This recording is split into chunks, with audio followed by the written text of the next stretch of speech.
I'm not an atheist because I see it as a hopeless philosophy, but I also see it as an illogical philosophy.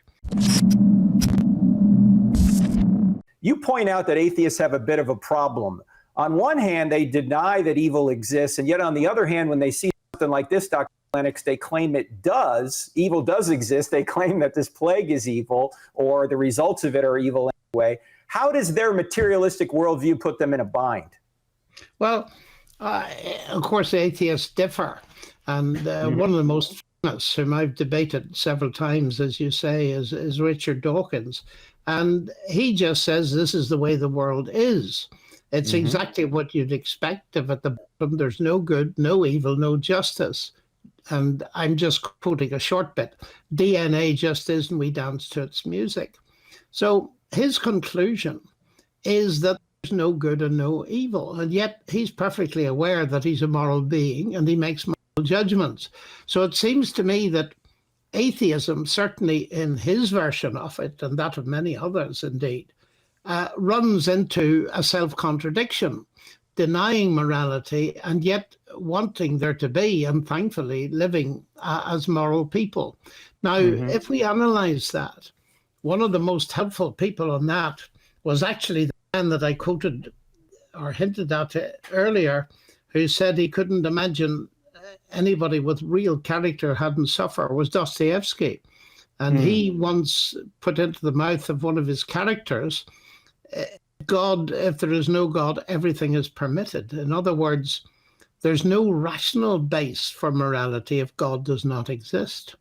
And I firmly believe, having been to Russia many times and discussed it with Russian people, that this is absolutely right. Now, what we've got to face is this. Atheism thinks it's solved the problem by saying there isn't a problem. This is just how the world is. Now, it removes the problem in one sense, but it also doesn't remove the suffering. It's still there, but it certainly does remove all hope. Now, that doesn't prove that atheism is false, but nor does it prove it's true. And while I've come across these logical problems within atheism, and I've written a great deal about them, especially in my book, Gunning for God, there is a source of hope in Christianity that I believe doesn't lead to contradictions.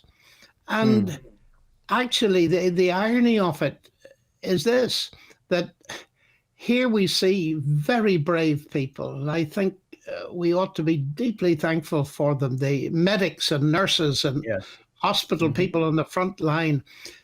But these hospitals and hospices originally were a legacy of Christianity.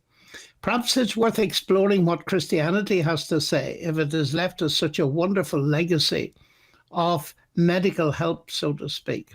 So I'm not an atheist because I see it as a hopeless philosophy, but I also see it as an illogical philosophy.